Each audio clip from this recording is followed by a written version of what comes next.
大家好啊！波仔嘅意大利音響品牌造訪之旅呢，就進入第二集啦。今次將會參觀嘅工廠就係位於意大利首都羅馬，一個世界馳名嘅郵輪港口奇維塔韋基亞。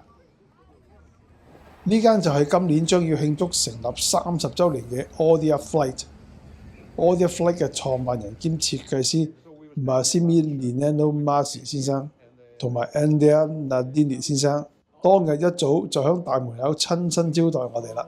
進入 Odia Flight 嘅辦公室地帶，先同兩位負責處理訂單同埋售後服務嘅意國女同事打個招呼先，寒暄幾句之後呢，就進入 Odia Flight 嘅試音室啦。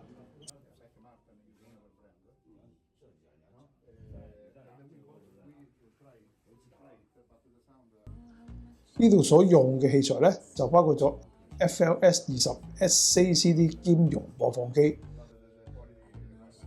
Strumento No.1 Signature 簽名版旗艦前級，仲有一部響今年維也納高級音響展都有亮相全新 FLS-22串流解碼器，同埋一對輸出功率去到650瓦，每件淨重超過100kg 嘅 Strumento No.X Signature 單聲道後級。至於用嘅參考揚聲器呢，就係 Odia Flight 旗下另一品牌，採用3路4單元設計，配備黑鑽石高音同埋陶瓷中音嘅 Alava Ramica 2。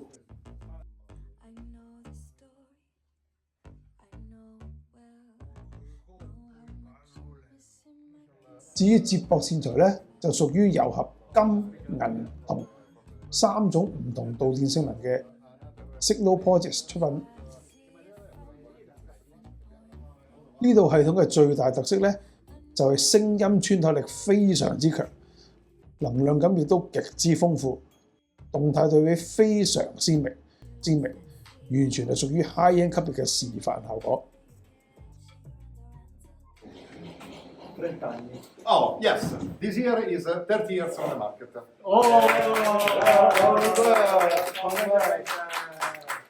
I started with a very long hairs. Now I don't have hairs.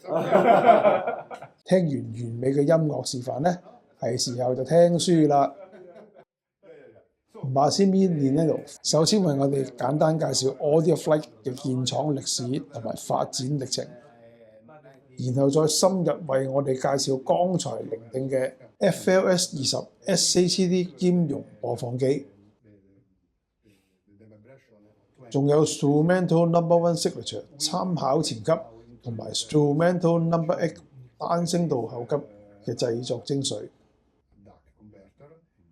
至於一對 Alava Ramica 2，就交咗俾佢嘅設計師 Massimo Costa 先生，詳細介紹類似傳輸線聲箱結構，設有2組低音陷阱嘅內部規劃。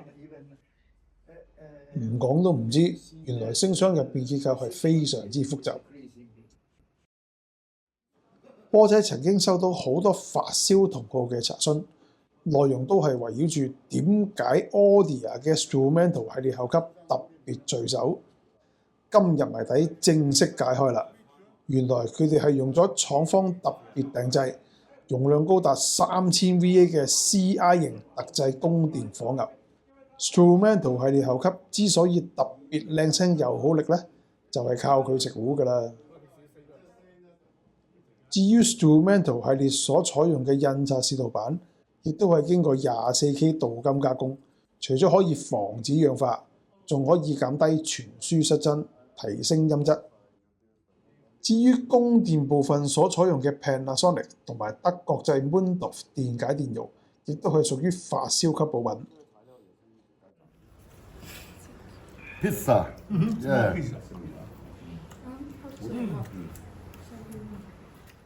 茶點時間完結之後，我哋就去參觀 Odia 嘅生產車間啦。眾所周知 ，Odia 由成立嘅第一日開始，一直都係抱住重質不重量嘅方式經營。咁喺採訪當日呢，車間就正在生產 FLS-4 立體聲後級，而家大家見到嘅咧就係輸出級嘅線路板啦。呢兩件咧就係 FLS10合併擴音機嘅功放模組啦。生產車間嘅另一角落，呢位師傅咧就係處理緊供電火牛啦。呢位師傅咧就要為完成測試嘅放大模組倒入呢個環氧樹脂。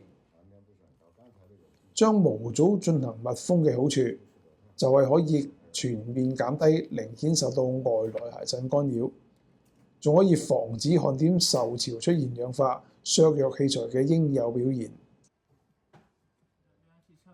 至於變壓器倒環氧樹脂咧，就可以有效抑制通電之後所產生嘅微弱震盪。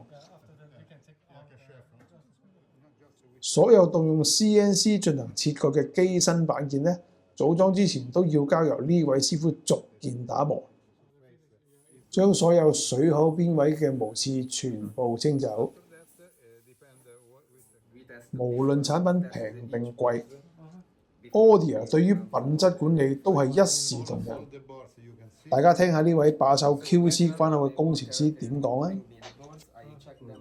And I check all the quality of all the soldering, and then the boards that provides it, I can make some electrical test in it, like this, like the power supply. I can make electrical test.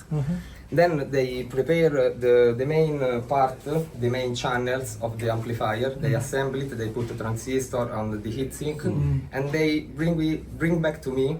So I tested the test individually, the individual channel on the bench. Then when I say, okay, the channels are ready, the preamplifier is good, is polarized, I bring back to the workers that build the amplifier, and then it came back to me like this, and check all the, I check the gain, the quality. I see up in our in our file. The records, so, yeah. I record every board since we started to sign it. So we track every board. 大家可以見到每一件 Audia 器材嘅生產工序都係由車間入邊嘅資深工程師負責，絕對唔會假手於外人。而且喺出貨之前，仲要經過多次嘅嚴格深入測試。佢哋相信只有咁樣做，先至可以為用家提供最上乘嘅產品質量。波姐呢一集嘅意大利音響品牌造訪之旅又告一段落啦。遲啲將會有更多更加精彩嘅視頻發布。如果大家中意我哋嘅頻道，記得 subscribe、like 同埋 share 俾身邊嘅發燒老友啊！多謝支持。